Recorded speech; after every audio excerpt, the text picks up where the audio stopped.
물론 여긴 국민 라디오.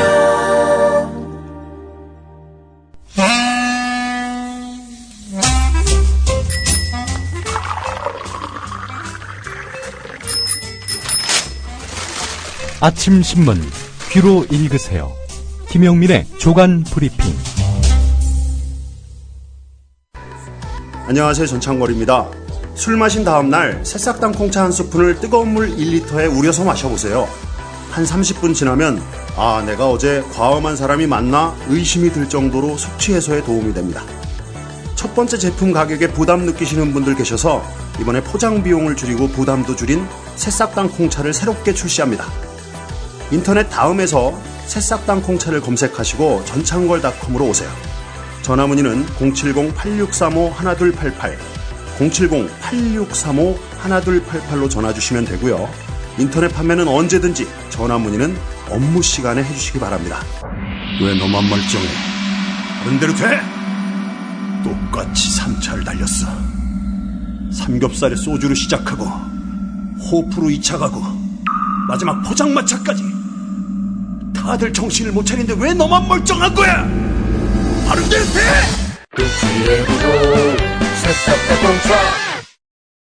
차 살 때 어디서 검색했어? 카넥트요. 차 살 때 어디서 견적냈어? 카넥트요. 차 살 때 어디서 할인받았어? 카넥트요. 카넥트 모르세요? 구글 플레이 스토어나 애플 앱스토어에서 다운받은 앱이요. 차량 재원, 이미지 검색부터 결제 조건에 따른 견적 비교를 한 방에. 차 살 때 찾는 앱 카넥트를 지금 다운받으세요. 자동차의 모든 것 카넥트.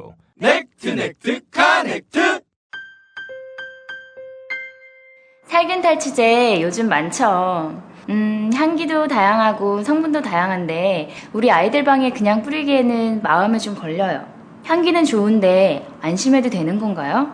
아이들이 얼마나 민감한데요. 우리 아이들 방에 뿌리는 건 안심하고 믿을 수 있어야 될 것 같아요. 이제 우리 아이 방을 자연 휴양림으로 만들어주세요. 피톤치드 캡슐 톡톡.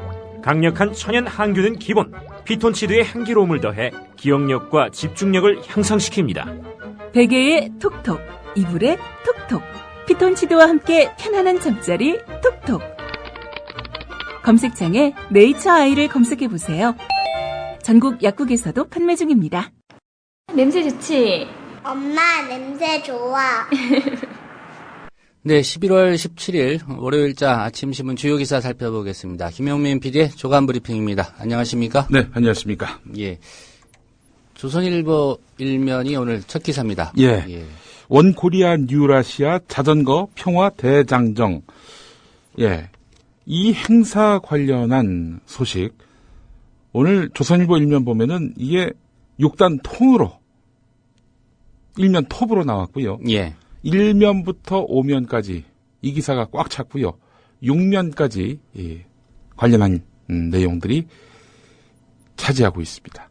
이게 원코리아 뉴라시아 자전거 평화 대장정 이런 행사 들어보셨습니까? 조선일보 독자 아닌 분들. 이건 분명히 조선일보가 주최한 그런 행사긴 하지만 글쎄요. 이 조선일보 행사라고 해서 1면부터 5면까지 모든 내용을 다 차지하고 말이죠. 예.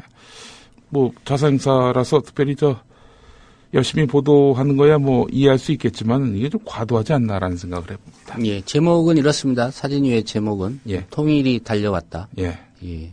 어디서 달려온 겁니까? 글쎄 말입니다. 글쎄요. 이 행사를 했다고 북측에서 갑자기 유화적인 태도를 취했다든지 그래야 제목이 통일이 달려왔다. 어울릴 텐데 그런 것 같지는 않고 도리어 남남 갈등을 부추긴 측면이 있습니다. 어제 저희 국민TV 행사가 있었는데 고양시에서 온 한 조합원은 이 행사 때문에 차가 늦었다면서 불만을 토로했습니다. 예. 사진 설명만 간단히 설명해드리면 이렇습니다. 자전거 라이더 한 10,000명이 참가했다고 그러고요. 경기도 고양시의 고양 종합운동장 출발해서 최종 목적지인 서울 여의도 국회의상으로 달리고 있다. 10,000명 정도가 참가했는데 저는 이렇게 봅니다. 언제 그 자유로 또 강변북로 자전거 타고 달려보겠습니까? 교통 통제해 준다니까 한번 달려보자. 많이 나선 게 아닌가 싶습니다. 네. 조선일보가 강변북로, 자유로 이것을 점할 수 있을 만한 그런 권력을 갖고 있다. 이런 것들을 과시한 것은 아닌가 하는 그런 생각도 들고요. 어제 고향 지역 또 서울 지역 여기 오가는 분들의 불편이 대단했다는 점 그건 분명히 밝혀둘 필요가 있을 것 같습니다. 그럼에도 불구하고 교통통제에 협조해 주신 시민 여러분께 감사드립니다. 뭘 협조를 해줬다고. 영문도 모르고 길 막혀가지고 불만 토로한 분들이 상당했을 겁니다. 이렇게 도심 행사 좀 하지 마세요. 외곽으로 나가서 하든지 말든지. 이게 지난번에 동아일보가 또 서울 종로를 또 점했거든요. 예. 이런 식의 행사를 왜 합니까 도대체? 일요일이라고 길이 안 막힙니까? 예. 이 신문사들의 이 자기과시용 행사, 이거 개선돼야 합니다. 지들이 뭔데? 저희도 조합은 한 28,000명 자유로에서 행진을 한다고 한번 협조 요청을 해볼까요? 원천봉쇄. 예. 아마도 안 해주겠죠. 아마도라는 말을 붙일 필요도 없겠습니다. 예. 자, 하여튼 쓸데없는 이야기로 너무 시간을 많이 잡아먹었습니다. 자, 오늘 기사 본격적으로 보겠습니다. 국민일보 3면을 보겠습니다. 자, 독일식 정당 명부제 도입대에는 어떻게 될 것인가. 2012년 총선 결과를 시뮬레이션 해보니까 이렇게 나와요. 2012년 19대 총선 결과를 보면은 새누리당 152, 새정치민주연합, 당시에는 민주통합당이었죠. 127, 그리고 통합진보당 13, 자유선진당 5, 무소속 3 이렇게 나오지 않았습니까? 여기 통합진보당은 지금의 정의당 의석까지 합한 겁니다. 예. 자, 독일식 권역별 정당 명부제를 도입한다고 가정했을 경우 2012년 총선 결과에 대입해 보면 새누리당 151, 그리고 새정치민주연합 126, 통합진보당, 정의당을 합한 겁니다. 33, 그리고 자유선진당 10 이렇게 나왔다는 겁니다. 예. 새누리당하고 새정치민주연합은 별 차이가 없어 보이고요. 예. 예. 한 석씩 줄어드는 거지요. 자, 권역별 비례대표제를 시뮬레이션 해보니까 새누리당 46, 새정치민주연합 39, 통합진보당, 정의당을 합한 겁니다. 11, 그리고 자유선진당 4 이렇게 나왔다고 하는군요. 정당 명부제, 이건 한마디로 말해서 당에다가 표를 던지는 거지요. 예. 독일식 권역별 정당 명부제, 이거는 지금의 이 지역구 국회의원 선거를 말하는 건데 지역구 의석수와 정당 득표율에 따른 비례대표 의석수를 연동해서 총 의석수를 조정하는 건데 권역별로 독자적인 명부를 만들어서 비례대표를 선출하는 겁니다. 그러니까 한마디로 당에다 표를 던지는 겁니다. 지역구조차도. 예. 권역별 비례대표제. 통상 이제 지금의 선거 제도에서 비례대표제는 당을 찍는 거 아닙니까? 예. 당을 찍는 표를 받아가지고 거기다 이제 지지하는 당을 찍는 이런 건데. 예. 이건 역시 각 정당이 권역별로 얻은 정당 득표율 등에 따라서 비례대표 의석수를 배분하는 건데, 그러나 지역구와 비례대표 의원을 별도로 뽑는다는 점에서 이 차이가 나는 겁니다. 결국 결과는 지역주의가 엷어지고 제3당이 나온다는 겁니다. 예. 그 제3당은 바로 진보 정당일 확률이 높은 거죠. 예. 통합진보당이 13석이었는데 이렇게 하니까 33석이 되고요. 예, 그렇습니다. 한 가지 주목할 게 이제 독일식 권역별 정당 명부제를 하면 예. 지역별로 의석수가 아까 총 의석수는 한 석 정도 차이밖에 안 나지만은 예. 큰 차이가 납니다. 예. 예를 들면 새누리당 같은 경우에 지난 총선에서 서울에서 16석밖에 못 얻었는데 네. 독일식 권역별 정당 명부제로 가면 29석을 얻는다는 거고요. 예. 새정치민주연합 같은 경우에 영남에서 3석밖에 못 얻었었는데 예. 독일식 권역별 정당 명부제를 시뮬레이션 하면 예. 20석을 새정치민주연합이 영남에서 얻는다는 거죠. 그래서 지역주의가 얇아진다는 얘기 아니겠습니까? 예. 한겨레 오면을 보니까 이 국민일보하고 좀 생각이 많이 비슷했네요. 여기도 역시 이 19대 총선에 독일식 비례대표제를 적용해 보니까 양당 구도가 흔들린다. 이런 얘기입니다. 자, 좀 다릅니다. 어찌든 것이 국민일보의 계산과 한겨레의 계산, 셈법이 조금 다른 것 같은데 독일식 선거제도 도입대에 19대 총선 의석 변화 따져보니까 새누리당은 152석에서 139석으로 줄어들고 예. 민주당 같은 경우 127석에서 116석으로 줄어들고요. 통합진보당 같은 경우 13석에서 무려 31석으로 늘어나게 되고 자유선진당은 5석에서 10석으로 이렇게 늘어나게 된다는 거지요. 자, 뭐 새누리당하고 자유선진당이 나중에 이제 합쳐지게 됐는데 합친다 한들 149석이란 얘기입니다. 예. 어쨌든 원내 과반이 안 되는 그런 상황이군요. 그렇습니다. 그 통합진보당은 뭐 국민일보나 한겨레 결과 모두 원내 교섭단체 숫자인 20석을 넘기는 거뜬히 넘기는 그런 결과가 나오게 된다는 겁니다. 자, 이렇게 진보정당 좋아할 독일식 정당 명부제 과연 새누리당이 동의해 줄지, 또 제3당의 출연이 여러 가지로 까다롭고 신경 쓰일 새정치민주연합이 동의해 줄지, 이건 미지수입니다. 예, 양당 구도가 흔들거리는데 동의해 주겠습니까? 동의 안 해주죠. 예. 자, FTA 얘기해 보겠습니다. 한 뉴질랜드 자유무역협정이 타결됐다. 토요일에 발표가 됐습니다. 자, 그런데 국회 산업통상자원위원회의 위원장인 새정치민주연합 김동철 의원이 산업통상자원부에서 타결 나흘 전인 지난 11월 11일에 건네받은 협상 관련 답변 자료가 고작 2쪽짜리였다고 합니다. 통상당국의 밀실주의가 도를 넘어서 국회 소관 상임위원회의 위원장의 자료 요구조차 사실상 무시당하는 모양새입니다. 통상절차법이 보장하는 협상 중에 국회의 자료 요구, 의견 제시 권한, 이게 있거든요. 예. 근데 사문화됐다는 겁니다. 국회가 비준 때 도장만 찍어주는 그야말로 허수아비로 전락했다, 이런 비판이 나오는 겁니다. 상임위원장, 그것도 소관 상임위원장이 자료를 달라 했는데 2쪽짜리 떨렁 넘겨주고, FTA 협상, 뭐 당신이 굳이 알 거 있냐, 이런 식으로 나왔다는 겁니다. 예, 소속이 새정치민주연합이어서 그런 건 아닐까요? 글쎄요, 그건 따져봐야 될 것 같습니다. 어쨌든 국회가 한미 FTA 당시에도요, 이 자료를 제대로 받지 못했습니다.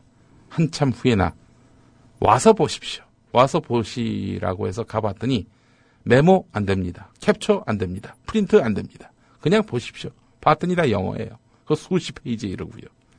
보지 말란 얘기죠. 그건 한마디로 얘기해서. 한겨레가 오늘 1면에서 다룬 내용입니다. 예. 경향신문 1면 또 3면을 보겠습니다.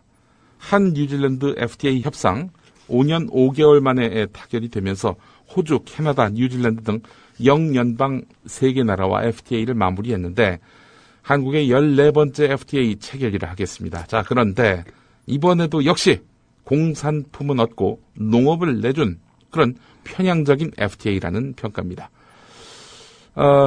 사실 그래서 한국 사람들 FTA 우등국이라는 그런 수식어도 받고 있습니다만은 피로감을 호소하고 있지 않습니까? 예. 정작 당사자들은 말입니다. 이 정부는 동시다발적인 FTA 추진 전략으로 경제 영토가 세계 국내 총생산 기준 73.45%까지 확대됐다, 이렇게 말하고 있지만은 시민들이 그 효과를 과연 체감하고 있느냐 할 때 그렇지 않다는 겁니다. 자, FTA 타결로 자동차 부품, 전자제품 분야는 혜택을 누릴 것으로 예상이 되는데요. 한국산 타이어에 붙는 관세 5에서 12.5%는 즉시 철폐되고 자동차 부품 대부분에 붙는 관세 5%도 3년 안에 사라집니다. 또 한국의 주요 수출품인 냉장고 같은 가전제품과 상용차, 그리고 건설 중장비에 붙는 5% 관세도 3년 내에 없어집니다. 하지만 축산 농가의 타격은 불가피합니다. 아시겠습니다만은 호주하고 뉴질랜드산 소고기, 예, 지금도 많이 들어오고 있지 않습니까? 뉴질랜드산 쇠고기에 붙는 관세 18에서 40%는 15년 안에 사라진다는 겁니다. 그렇지 않아도 값싼 뉴질랜드산 쇠고기 가격이 더 떨어지면은 국내 돼지고기, 닭고기 수요까지 흡수할 것으로 보입니다. 우리나라가 최근에 중국, 뉴질랜드와 잇따라 FTA를 체결하면서 미국이 주도하는 환태평양 경제동반자 협정 참여협상에서 아무래도 가세할 것이 분명해 보입니다. 이게 과연 TPP가 우리에게 도움이 되느냐 할 때 시민사회단체의 그 입장은 아니다, 아니올시다, 이겁니다. 예. 경향신문 3면을 보면은 왜 항상 농업이 희생돼야 하는가 하는 그런 의문이 있습니다. 뭐 이런 FTA로 축산, 과수농가의 피해가 불가피한데 말이죠. 예. 뉴질랜드의 주력 수출품 1위부터 3위가 각각 쇠고기, 치즈, 키위거든요. 예, 수입이 크게 늘 것으로 보입니다. 우리 축산 농가 어찌하라는 것인지 농업을 직접 챙기겠다는 그런 말을 박근혜 대통령이 했었습니다. 전국 농민의 총연맹 조병옥 사무총장은 거짓말을 해도 이렇게까지 할 줄은 몰랐다 이렇게 말을 했다고 합니다. 예, FTA가 프리 트레이드 어그리먼트 아닙니까? 예, 그렇습니다. 근데 지금 상황만 보면 프리 트레이드 에그리컬처 농업만 자유무역하는 예. 그런 협정이 돼버린 것 같습니다. 예. 뭐 농민 무시야 뭐 여야 진보 보수가 어디 있습니까? 예. 한국일보 일면으로 가보겠습니다. 정부 제출 예산안에는 한 푼도 책정되지 않았던 도로건설 예산이 국회 상임위 예비심사를 거치면서 무려 2천억가량 추가된 것으로 확인됐습니다. 도로를 신설하거나 기존에 건설 중이었음에도 정부가 예산을 편성하지 않은 사업들입니다. 주로 실세 의원들과 심사에 참여한 상임위 의원들의 그 지역구에 배당이 돼서 결국 지역구 챙기기, 모럴 해저드식 예산 심사 아니냐 이런 비판이 커질 것으로 보입니다. 이 기사에서 거론되고 있는 국회의원이 누구냐? 예, 대표적인 친박계인 이정현 새누리당 의원입니다. 예. 순천만 정원서부터 나간 읍성, 국지도 건설 등 5개 도로 건설 예산 40억이 신규로 배정됐다고 합니다. 당초 정부 예산안에 반영된 사업 중에도 순천시 주안면에서 곡성군 목사동면 구간 위험도로 개선, 그리고 순천시 서면 상습 침수구역 도로 유지 보수도 이렇게 총 110억이 넘는 돈이 증액이 됐습니다. 그 밖에 새누리당 친박계 핵심인 김재원 의원, 이완구 새누리당 원내대표, 그리고 이분도 있네요. 우윤군 새정치민주연합 원내대표, 새누리당 송광호, 새누리당 의원이 이러하고요. 또 새정치민주연합의 이윤석 의원도 이렇게 이름이 거론되고 있습니다. 이 송광호, 이윤석, 이 두 사람은 국토위 소속의 의원들이라 하겠습니다. 예. 이렇게 욕을 먹어도 좋은 겁니다. 이분들한테는. 예. 어쨌든 동네 가면은 이 예산 제가 끌어왔습니다. 예. 라고 하고. 제가 욕을 먹으면서까지 제가 끌어왔던 거 아닙니까, 여러분? 예. 또 유권자들은 그것도 좋아하겠죠. 실력이라고 또 생각하고 있는 거고요. 예. 우리 국회의원 정말 이 뜻밖의 실세네. 뭐 이러면서 어떻게 또 우러러 볼 수도 있을 것이고요. 정부가 내년에 설립할 예정인 7번째 TV 홈쇼핑을 100% 공영으로 운영하는 방안을 검토하고 있어서 논란이 예상됩니다. 공영방송, 참 좋은 가치긴 한데, 이 TV 홈쇼핑, 돈 버는 사업, 이걸 공영으로 했을 경우 어떤 부작용이 우려되느냐. 일단 TV 홈쇼핑을 국가에서 운영하는 경우는 세계적으로 사례를 찾기 힘듭니다. 자, 그렇다 보니까 운영의 비효율성은 물론이고, 나아가서 공무원들이 퇴임 후에 옮겨가기 위한 자리를 만들려고 하는 것 아니냐, 이런 지적이 나오고 있습니다. 예. 중소기업 지원을 위해서 100% 공영으로 하겠다. 말은 그렇게 하는데 결국에는 관피와 양산이 불을 보듯 하다. 이런 얘기입니다. 한국일보 6면에 관련 기사가 있습니다. 예. 만약에 간다면 방통이나 미래창조과학부 출신들이 가겠군요. 글쎄 말입니다. 예. 중소기업 그 중소기업 유통센터가 맡을 것으로 알려졌기 때문에 또 중소기업청들의 낙하산도 예상이 되고요. 예. 근데 허가는 또 방송통신위원회에서 해야 되는 거 아니겠습니까? 경향신문 2면을 보겠습니다. 이렇듯 이런 관피아를 방지해야 하겠다. 관피아를 방지해야 한다. 이런 것들이 국민의 요구이고요. 그렇게 해서 또 관피아 방지법 이걸 만들겠다고 박근혜 대통령이 공언하지 않았습니까? 관피아 방지법, 그래서 상임위를 통과했습니다. 자, 그런데 말이죠. 입법을 추진한 정종섭 안전행정부 장관이요. 재검토를 요구했다고 합니다. 정부 안으로 입법을 추진해놓고 주무장관이 법안 재검토 입장을 밝힌 것입니다. 무슨 이야기냐? 공직자윤리법 기본체제가 취업 제한기관을 통제하고 취업할 수 없는 직역을 통제하는 방식으로 갔기 때문에 부작용이 발생할 것이다. 도대체 이게 무슨 얘기라는 건지 알 수가 없습니다. 세부적으로 따져보면은 그 나름의 어떤 그 근거 속에는, 그 주장 속에는 분명히 아마 관피하의 요구들, 그 요구가 녹아 있을 것입니다. 자, 자기가 이렇게 만든 법이나 마찬가지인데 이걸 국회에서 심의해서 통과시켰더니 그거 안 됩니다. 이러고 있는 정종섭 장관. 독특한 양반입니다.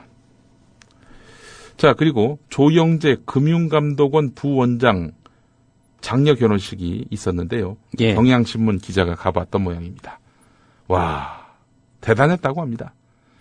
지난 토요일 낮 4시 반쯤이었는데요. 서울 서초구 삼성전자 사옥 5층 다목적 홀이었다고 합니다. 그 홀 앞에 신부 측의 축의금 접수대 쪽에 20여 미터 길이로 사람들이 줄지어 서 있었다고 합니다. 조영재 금융감독원 부원장 장녀 결혼식을 찾은 손님들인데요. 하객들은 이게 다 줄이야?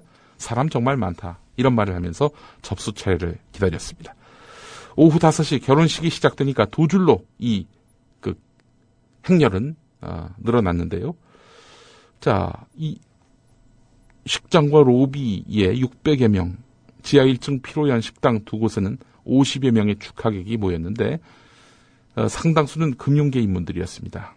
이들의 양복 상의에는 LIG, KICA, 그리고 미래에셋, 부산은행, 러시앤캐시, SBI 저축은행 이렇게 회사 이름이 새겨진 배지가 달려 있었습니다. 주고받은 명함을 보니까 KBB 산업은행, KTB 투자증권, 한화투자증권, 세계로 신탁금융주식회사, 프랑크푸르트 금융원이 새겨져 있었습니다.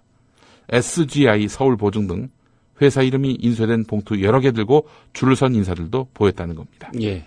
고위직도 많았다고 하는데 공무원 행동강령 17조를 보면은 예외 사항을 제외하고 직무 관련자나 직무 관련 공무원에게 경조사를 알려서는 안 된다 이렇게 정하고 있고요. 대법원은 지난해 12월 5만 원에서 10만 원 축의금도 관련 업체 관계자들에게 청첩장을 보내서 그렇게 해서 받은 거라면은 뇌물수수라고 판단했습니다. 예.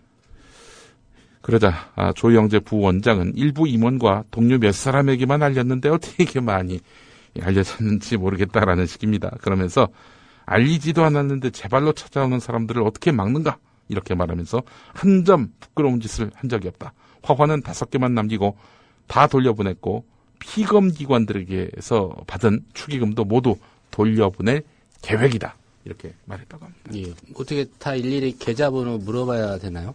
글쎄 말입니다. 동료 몇 사람에게만 알렸는데 이 몇 사람이 또 수십 명한테 알린 건 아닐까요? 예. 관련한 기사 오늘 경향신문 이면에 나왔었습니다. 예. 조선일보 13면을 보니까 좀 특이한 기사입니다. 국정원도 스마트폰 사용하네 이런 제목의 기사입니다. 최근에 보안 프로그램을 도입해서 이제 국정원 직원들도 스마트폰을 쓸 수 있도록 했다는 겁니다. 예. 청사 내에 스마트폰 반입을 허용했다 이런 말이기도 한데요. 인터넷이 안 되는 구형을 쓴 직원들 뒤늦게 스마트폰, 카톡을 쓰는 그런 움직임이라고 합니다. 몰랐습니다. 국정원 직원들은 스마트폰을 안 썼구나. 예, 저는 알고 있었습니다. 알고 계셨습니까? 예, 근데 이 기사의 방점은 이제 카톡 바람. 네. 여기에 있는 것 같습니다. 카톡 바람. 예, 보안 때문에 SNS 망명 이런 얘기까지 나오지 않았습니까? 네. 근데 이제 국정원도 안심하고 카톡 쓴다 여기에 좀 초점을 맞추지 않았나? 네. 예, 근데 제가 아는 국정원 직원도 텔레그램에 와 있더라고요. 예. 개인적인 성향이겠죠? 예, 예. 한겨레 신문을 보겠습니다. 기업 이미지에 좋지 않은 인터넷상 댓글을 수집, 분석, 삭제하는 평판관리 서비스입니다. 라면서 기업들의 온라인 입소문을 관리해주는 업체들이 늘어나고 있다고 합니다. 하나둘씩 생겨난 평판관리 업체 이제 10여 곳에 이른다고 하는데요. 고용노동부는 3월에 기업 등의 악성 평판을 관리하는 사이버 평판관리자를 신직업으로 육성하겠다고 국무회의에 보고하기도 했습니다. 자, 그런데 이들 업체가 기업에 대한 악성 비난이나 비판을 상시 모니터링하고 관련 글 삭제를 대행하는데 이 처질 관리는 개인뿐만 아니라 그 기업도 누려야 한다. 이런 얘기인데요. 자, 그런데 이 사주 비판하는 글 지워달라 이런 요구가 많았다고 하고요. 예. 결국 돈 많은 기업들이 이런 평판업체 이용 빈도 많지 않겠습니까? 예. 결국 자본력에 따라서 평판도 결국 불균형을 이루는 거 아니냐. 그 결국 사이버상의 여론이 조작되는 거 아니냐. 소문이 불공정하게 도는 거 아니냐. 이런 우려도 할 수 있는 거 아니겠습니까? 관련 기사가 한겨레 신문에 있습니다. 세계일보 일면을 보니까 말이죠. 정관계를 상대로 해서 각종 로비 활동을 벌인 의혹이 있는 한 국가유공자 단체 간부의 뇌물장부에 현직 검사의 이름이 올라 있는 것으로 확인이 됐습니다. 그래서 파장이 예상되는데요. 검찰은 뇌물장부에 등장한 현직 검사의 비위를 감찰해서 뒷돈을 챙긴 사실을 확인했습니다. 자, 그런데 수사는커녕 징계조차 하지 않은 것으로 드러났습니다. 관련한 내용은 오늘 세계일보 일면에 있습니다. 한국일보 12면 보겠습니다. 유우성 씨 아시죠? 서울시 공무원으로 있다가 간첩 혐의를 뒤집어쓰고 간첩으로 낙인 박혀서 재판정에 섰던. 그런데 이 유우성 씨의 그 간첩 혐의 알고 봤더니 국정원의 증거 조작으로 드러난 거 아닙니까? 그러니까 한마디로 간첩 증거 조작으로도 불리지만 결국 간첩 조작 사건 아니냐, 이런 세간의 비판을 사고 있는 그런 사건 아니겠습니까? 유우성 씨에 대한 재판에서 검찰 측 핵심 증인의 법정 진술이 거짓 증언이었으며 국정원이 그 대가로 돈을 줬다는 주장이 제기됐습니다. 예. 법정 진술 내용은 뭐였냐면은 유우성 씨가 남한에서 북한 보위부 일을 했다라는 그런 진술입니다. 자, 이 거짓 증언이었는데 거짓 증언을 한 것에 대해서 국정원이 대가로 돈을 줬다는 겁니다. 유우성 씨의 출입경 기록을 위조한 이른바 국정원 증거조작 사건과는 별개로 유우성 씨 간첩 혐의에 대한 핵심 증언 또한 조작된 것임을 뜻하는 것이기 때문에 사실로 밝혀질 경우 파장이 예상된다는 그런 내용입니다.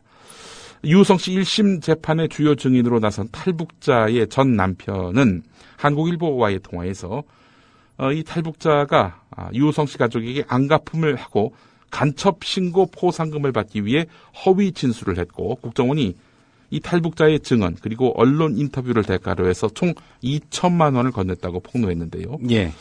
술을 마신 유우성 씨 아버지가 아들이 남한에서 북한 보위부 활동을 하고 있다라고 말했다라고 검찰과 법정에서 진술한 이 탈북자의 말은 꾸며낸 것이다, 이런 이야기입니다.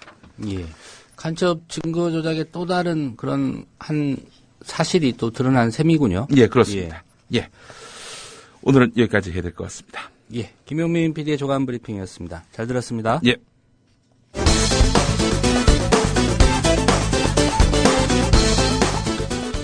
방산비리 의혹에 대한 사자방 국정조사가 논란이 된 뒤 처음으로 어제 이명박 전 대통령이 이동관 전 홍보수석과 맹형규 전 정무수석 등 집권 당시 청와대 수석 15명을 만났습니다. 이 전 대통령은 이 자리에서 나라 경제가 어려운데 자원외교를 정쟁으로 삼아 안타깝다면서도 문제가 없다고 말한 것으로 전해졌습니다. 이 전 대통령은 특히 평소보다 많은 10잔의 폭탄주를 마시며 이야기를 나눈 것으로 알려졌습니다. 포털뉴스 사이트에서 이명박 그리고 자원외교를 입력했는데 2007년 대선 후보 때부터 검색됐습니다. 에너지를 확보하지 않고서는 국가의 미래가 없습니다. 아프리카, 중동, 동남아시아, 카자흐스탄 등 제가 만난 친구 중 상당수가 에너지 국가의 지도자가 되어 있습니다. 에너지 외교를 다변화해서 자원을 충분히 확보하도록 하겠습니다. 당선 후 총리를 자원외교할 사람을 세우겠다고 공언했고, 이명박 대통령 당선인이 신년 기자회견에서 총리가 국내는 물론 해외에서까지 독자적으로 일할 권한을 주겠다고 밝혔습니다. 그러면서 총리도 해외에 나가 자원외교 등 할 일이 많다고 덧붙였습니다. 총리의 역할이 보조의 역할이 아니라 총리 자체의 독자적인 업무를 가지고 국내외에서 아마 일을 하게 될 것입니다. 세계 시장을 다니면서 자원외교 여러 분야에서 해야 할 역할이 많다고 생각합니다. 새 총리 후보자 역시 그런 일을 하겠다고 했습니다. 대통령 당선인께서도 물론 대통령 되신 뒤에 활동을 하실 줄 압니다만 저도 그 못지않게 열심히 함으로써 우리의 보틀렉이라고 할까 에로인 에너지를 풀어가는데 힘을 합칠까 그런 생각을 하고 있습니다. 취임한 바로 그 다음 날부터 이명박의 자원외교를 빙자한 영업이 시작되는데 청와대에서 첫날 밤을 보낸 이명박 대통령은 취임 둘째 날인 오늘도 숨가쁜 외교 행보를 이어가고 있습니다. 어제는 4강 외교에 주력했다면 오늘은 자원 외교에 초점을 맞췄습니다. 이 대통령은 현재 카리모프 우즈벡 대통령과 정상회담을 갖고 있으며 이어 칼라 인도네시아 부통령을 접견할 예정입니다. 모두 원유와 천연가스 등 풍부한 천연자원을 보유한 나라들로 주요 의제가 자원 개발에 맞춰질 것으로 보입니다. 이명박 대통령이 차관급 인사 23명에 대한 인사를 단행했습니다.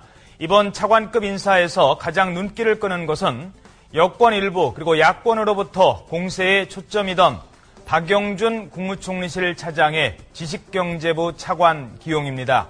대통령의 신임을 다시 한번 확인했다는 의미로 해석되지만 박영준 지식경제부 차관 내정자는 아프리카와 중남미 쪽을 상대로 한 자원외교를 강화할 것이라며 포부를 밝혔습니다. 이 대통령께서 그동안 에너지 자원 외교의 중요성을 많이 강조하셨는데 집권 후반기를 맞이해서 에너지 자원 분야에 본격적으로 성과를 좀 내라는 그런 뜻으로 저는 생각을 합니다. 그런데 1년 뒤, 즉 2011년 지난해 12월 외교통상부는 대변인 이름으로 보도자료를 냈습니다. CNK 마이닝이라는 우리나라 회사가 카메룬에서 4억 2천만 캐럿이나 묻힌 다이아몬드 광산 개발권을 따냈다는 겁니다. 2009년 김은석 총리실 외교안보 정책관과 지난해 박영준 총리실 국무차장을 단장으로 하는 민관 대표단이 직접 카메룬을 방문해 기여했다는 내용도 선전했습니다.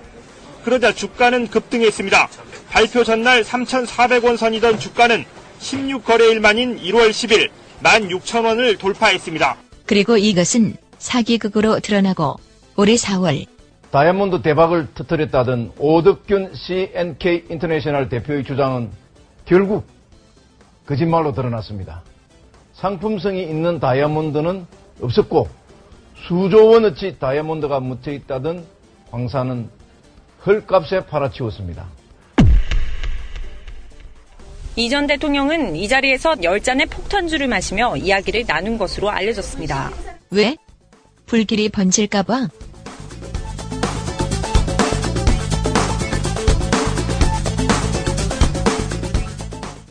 She makes me wonder, she makes me wonder.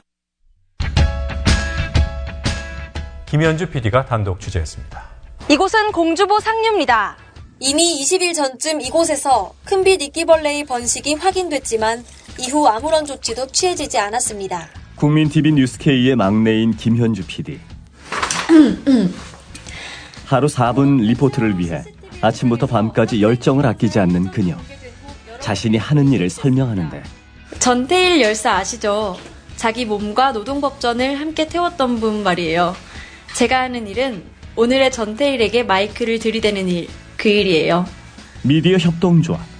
이 세상에 억울한 사연이 모두 사라지는 그날까지 최선을 다하겠습니다. 조합원 가입으로 동참하실 수 있습니다. 지금까지 종로 보신각 집회 현장에서 국민TV 뉴스 김현주입니다.